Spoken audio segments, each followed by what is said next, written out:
यायावर अपने प्यारे दर्शकों के मनोरंजन और उनकी जानकारी में बढ़ोतरी के लिए अक्सर कारण हेमा मालिनी ड्रीम गर्ल कही जाती हैं। I am now 75. I may become 100. तो वो ड्रीम गर्ल तो रहेगा ही। पिछले कई दशकों से हिंदी फिल्म इंडस्ट्री में करोड़ों दर्शकों के सीने में राज कर रही हैं। मेरे लिए ड्रीम गर्ल कौन है? There's a divine mother is the dream girl. हाल ही में हेमा मालिनी ने अपना 75वां बर्थडे सेलिब्रेट किया। दोस्तों, सिर्फ भारत ही नहीं, विदेशों में भी उनके बहुत से फैंस हुआ करते हैं। एक ऐसा ही फैन पाकिस्तान से भी आया था जिसने उनकी जिंदगी को एक दर्दनाक हादसे में बदल दिया। दरअसल ये शख्स कई घंटों तक हेमा मालिनी की एक झलक पाने के लिए उनके बंगले के बाहर बैठा रहता था। एक दिन उस शख्स को हेमा मालिनी के घर में चुपके से घुसने का मौका मिल गया। जैसे ही ये शख्स उनके घर में घुसा, नौकरों ने उसको पकड़ लिया और घर में कोहराम मच गया। इसी बीच कोहराम में दौड़ भाग के बीच उस शख्स को चाकू दिखाई पड़ा जो टेबल पे रखा हुआ था। उस शख्स ने चाकू को उठा लिया।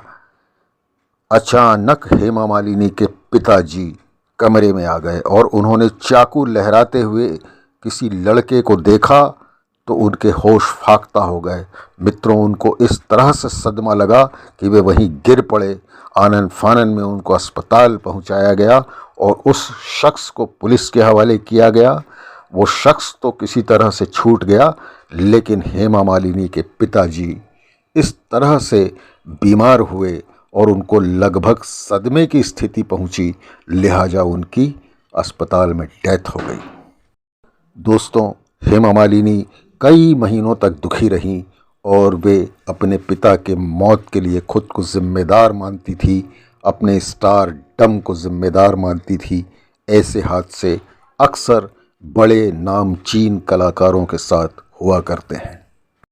रात के अंधेरे में ये फूलवती का कोठा इनको ताजमहल दिखता है और सुबह होते ये साले उसे मकबरा बनाने का सोचते हैं। दोस्तों, ये उन दिनों की बात है जब हेमा मालिनी पहचान बनाने ही नहीं, फिल्मों में काम पाने के लिए संघर्ष कर रही थी।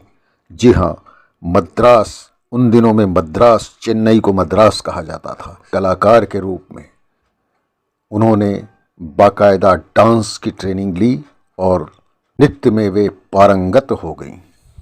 हेमा मालिनी की मां ने उनका भरपूर साथ दिया। हेमा मालिनी को छोटे मोटे रोल मिलते रहे, लेकिन एक दिन उनकी मेहनत की हिना यानी मेहंदी रंग लाई और उसका रंग निखर गया। हेमा मालिनी को सपनों का सौदागर फिल्म में काम मिल गया। यह फिल्म राज कपूर उनके अपोजिट थे जिन्होंने लीड रोल किया था। हेमा मालिनी ने इस फिल्म से बॉलीवुड में ज़ोरदार एंट्री ली और अच्छी शुरुआत की। उनका नाम चर्चित हो गया। हेमा मालिनी आज जिस मुकाम पर है, वे अपने दम पर इंडस्ट्री में टिकी हुई हैं। धर्मेंद्र से उन्होंने विवाह किया है और उनकी 2 बेटियां हैं, यायावर। और आप सभी दर्शकों की तरफ से हम हेमा मालिनी को अच्छे स्वास्थ्य, अच्छे जीवन की, दीर्घ जीवन की शुभकामनाएं देते हैं। कहाँ जाओगे? बेलापुर, नामपुर, फतेहगढ़, रामगढ़, कहाँ जाना बोला? यहाँ मोटर गाड़ी नहीं मिलेगी कि बैठे और गर्र से चल दिए। यहाँ तो बसंती का तांगा ही मिलेगा। चलना है तो बोले चलना है।